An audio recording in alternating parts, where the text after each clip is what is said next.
इस कहानी में एक राजू नाम का लड़का था जो कि सरकारी नौकरी करना चाहता है, पर उसके घर की स्थिति ठीक नहीं होने के कारण उसे पैसे कमाने के लिए काम की तलाश थी। इस कारण वो एक ऐसी नौकरी ढूंढता है जहां उसे रात में काम करना पड़े और दिन में उसकी पढ़ाई भी हो जाए। कुछ समय के बाद राजू को एक होटल में साफ सफाई करने का काम मिल गया। चूँकि काम रात को करना था तो राजू वहां रात में काम करने लगा और दिन में वो अपनी पढ़ाई भी कर लेता। सब कुछ अच्छे से चल रहा था, पर एक रात राजू अपना काम ख़त्म करके आराम से बैठा था। तभी वहाँ पे उसका एक सीनियर आया और उससे बोला, तुम यहाँ आराम से क्यों बैठे हो? इस पर राजू ने जवाब दिया, सर मैं अपने कमरों की साफ़ सफाई कर चुका हूँ इसलिए बैठा हूँ।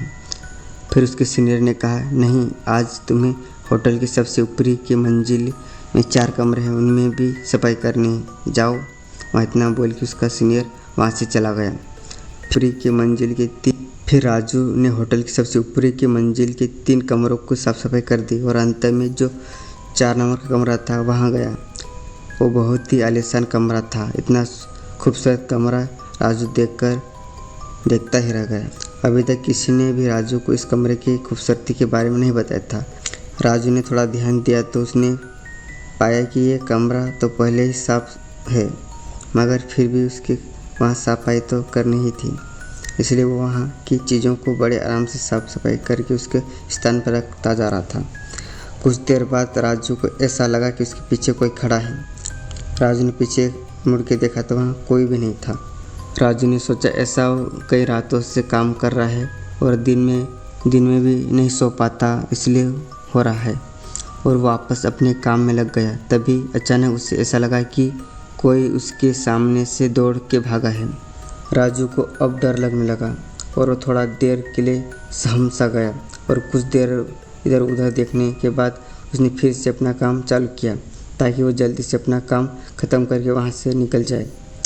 फिर वो जब वापस काम करने लगा तभी मानो जैसे उसके कंधों पे किसी ने हाथ रख दिया हो। राजू अब घबरा के चिल्लाते उस कमरे के भागने लगा। तभी राजू का गला किसी ने ज़ोर से पकड़ लिया और वो भाग ही नहीं पा रहा था। इतनी ही देर में राजू के सीनियर राजू की आवाज़ सुन के वहाँ पहुँच गए। उन्होंने राजू से पूछा क्यों चिल्ला रहे थे। राजू गले में दवा होने के कारण कुछ बोल ही नहीं पा रहा था। उसके सीनियर उससे कमरे से बाहर ले गए और उससे पानी पिलाया। तब राजू ने बताया उसे इस कमरे में कुछ अजीब सा महसूस हुआ, ऐसा कि जैसे कोई उसका गला दबा रहा हो। इतना सुनते ही उसका सीनियर उससे चिल्लाया और बोला, तुम्हें रात में इस कमरे में साफ सफाई करने किसने बोला?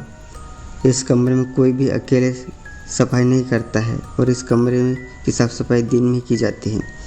तब राजू ने कहा, मैं अपना काम ख़त्म करके बैठा था, तभी एक सर आए, उन्होंने ही मुझे इस कमरे की साफ सफाई करने का बोला था, इसलिए मैं इस कमरे में आया। इतना सुनते ही जितने भी लोग उस होटल में काम करते थे सभी को राजू के सामने लाया गया ताकि राजू से पहचान सके कि किसने उसे ऊपर वाले कमरे में काम करने के भेजा।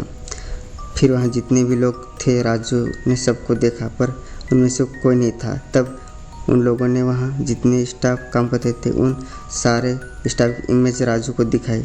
तब राजू ने उनमें से एक को देखकर बोला कि उन्होंने मुझे वहाँ साफ सफाई करने भेजा था। इतना सुनते ही सारे लोग डर गए, क्योंकि राजू ने जिसकी इमेज दिखाई उस स्टाफ की मौत 1 महीने पहले ही उसके कमरे में साफ सफाई। इतना सुनते ही सारे लोग डर गए, क्योंकि राजू ने जिसकी इमेज दिखाई उस स्टाफ की मौत 1 महीने पहले ही उस कमरे में साफ सफाई के दौरान हुई थी। फिर राजू के सीनियर ने उस कमरे के बारे में राजू को बताया कि वहाँ कमरा इस होटल का भूतिया कमरा है। करीब 1 साल पहले वहाँ पे पति पत्नी रुके थे और रात में पति ने ही अपनी पत्नी को हत्या कर दी। उसके बाद से कि उस कमरे में जो भी काम करने जाता है कुछ अजीब सा डरावना महसूस होता है। ऐसे कई बार होने के बाद उस कमरे में रात के समय कोई नहीं जाता।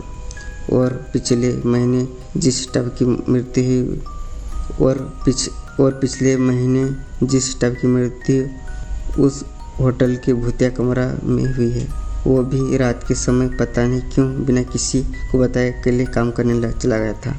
यह सब सुन के राजू फिर दोबारा कभी भी उन कमरे में अकेले काम करने नहीं गया। अगर कहानी अच्छी लगी हो तो हमारे चैनल को सब्सक्राइब जरूर कीजिए।